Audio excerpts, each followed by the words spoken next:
porridge making competition begins, especially for Adam. This is for you. Porridge really easy, ingredients wise. Normally it's a 1 in 3, so we've got, it's actually 3 egg cups full of oats. These cute wee cups. We've got 9 egg cups of water, which I've got on the hob. We've got a pinch of salt, very important. That's a generous pinch of salt. Now, the traditionalists amongst the Scottish people will be saying right now, what on earth have you got on here? So I've got some blueberries. I've got some dried apricots. But they're actually kind of fresh dried apricots, if that makes sense. And a tiny wee pinch of cinnamon. Like every good Scotsman on a bank holiday. We've got a coffee on. I'm going to have a rum coffee as well with it. So that'll do for now. I'll come back to you during the method. Alright, thank you. So the method is, before it, a lot of people will be saying, why are you not using milk? The reason you don't use milk in a porridge recipe when you're boiling it off is because milk will stick to the pan, as you know, when it boils. And let's be honest, nobody likes cleaning a burnt pan. So that's why you use water. You can always add milk towards the end, or you can always add milk once it's prepared and once it's dished, just to give you a wee bit of creaminess. So all I've done there is I've added the oats to the water. It's already beginning to go a wee bit gloopier, and I've also added in my salt at that stage. So that's pretty much basic. We'll come back to you for the next stage in a second or two. And there's nothing better than a cafe chair for a rum coffee. And can I just say well done Wales on the rugby for beating Australia.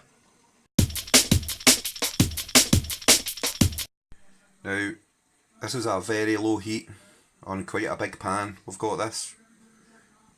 I don't know why we do that, to be perfectly honest, but apparently it makes it less lumpy or something, I don't know. Alright, but that's the lowest heat I possibly can.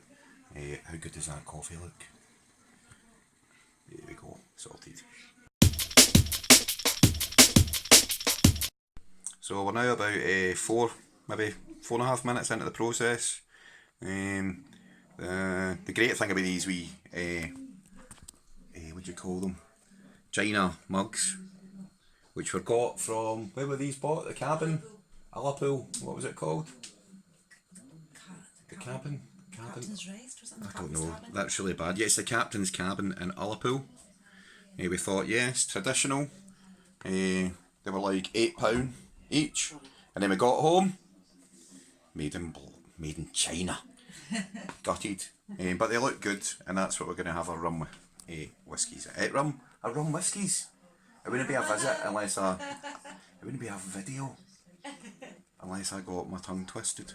Right, so we're going to have a rum coffee in there. Why are you having a rum coffee, I hear you ask? Well, because the actual process of this actually takes quite long. You can do this in a microwave, but it just doesn't have the same smoothness and consistency if you do it in the pan like this. So it's really getting going now.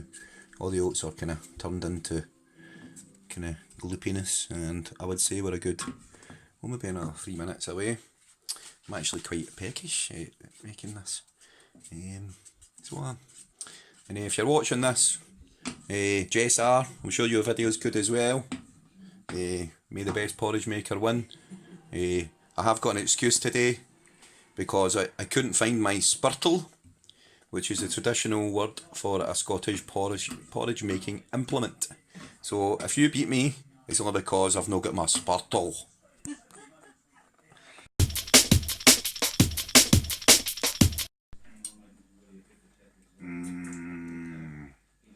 Only because it's a bank holiday tomorrow. Cheers. Cheers to everybody. Have a nice Sunday. So, we're now about 10-12 minutes into the process. Come in.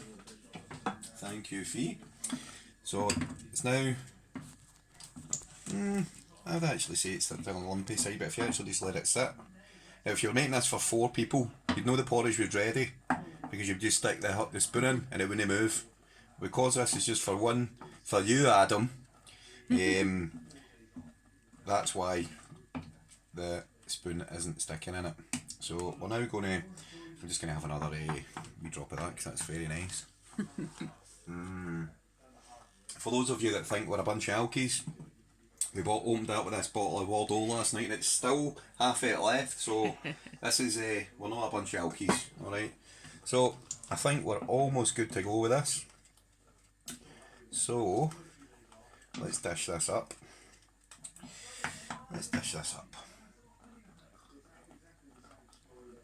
Righty. So we've got our bowl. Let's get that off.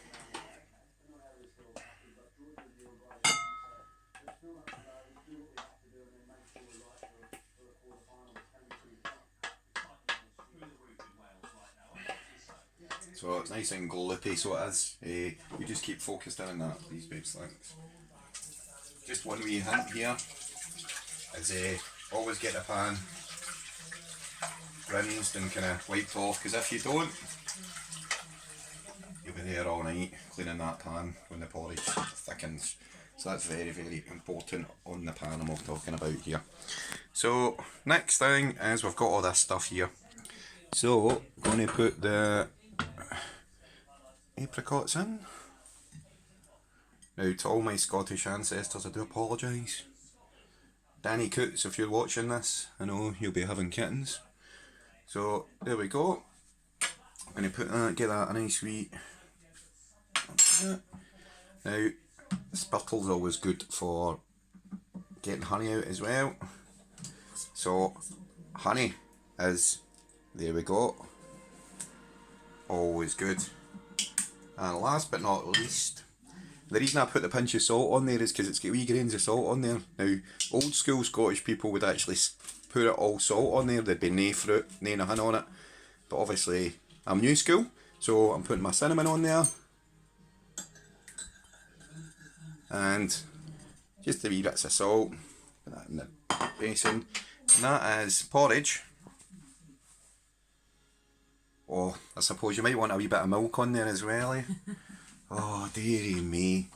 I forgot I was dealing with a bunch of lightweights here that can't eat their porridge without a wee bit. There we go. Wee bit of milk.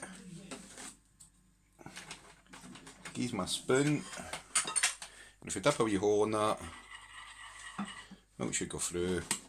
And that's porridge with apricots, blueberries, cinnamon in the pan. Done.